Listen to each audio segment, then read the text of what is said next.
मन जो है वो आत्मा का शत्रु है।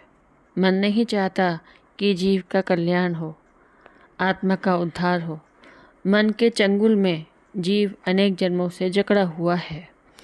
जीव जो है परवश हो गया है, दूसरे के अधीन हो गया है। ब्रह्म अनादि है, असीम है, अनंत है। वही संसार का नियामक है, वही करता है, वही धरता है, वही साक्षी है, वही फल प्रदाता है, वही लय करता है। यह जो सृष्टि है ईश्वर से ओतप्रोत है। पूजा हम कर रहे हैं, जाप हम कर रहे हैं, कीर्तन हम कर रहे हैं, गंगा स्नान कर रहे हैं, मंदिर भी जा रहे हैं, संत महात्माओं का प्रवचन भी हम सुन रहे हैं, लेकिन सब कुछ करने के बाद हमारी जो शक्ति है वो सोई हुई है।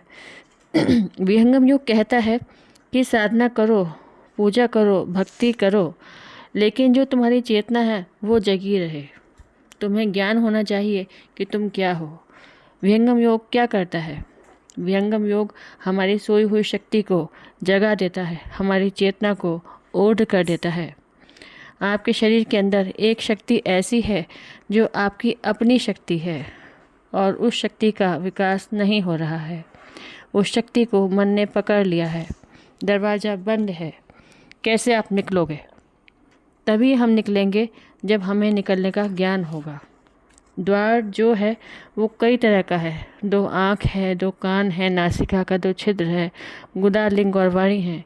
ये सभी तो द्वार हैं जिसका प्रयोग हम आप प्रतिदिन कर रहे हैं। लेकिन एक जो द्वार है वह बंद पड़ा हुआ है।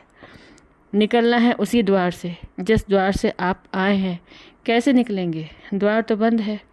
उस द्वार को एक कुंडलिनी शक्ति है जो सर्पाकार है, जो मेरुदंड के आश्रित है, जो अपने फन से उस द्वार को बंद किए हुए है। जब तक द्वार बंद है तब तक रास्ता बंद है। सद्गुरु क्या करते हैं?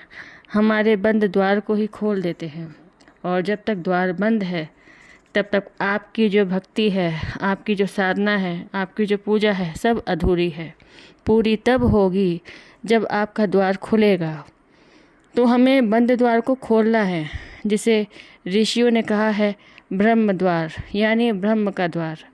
कैसी विडंबना है, आपके शरीर में ब्रह्म का द्वार है और आपको ज्ञान ही नहीं है कि द्वार कहाँ है।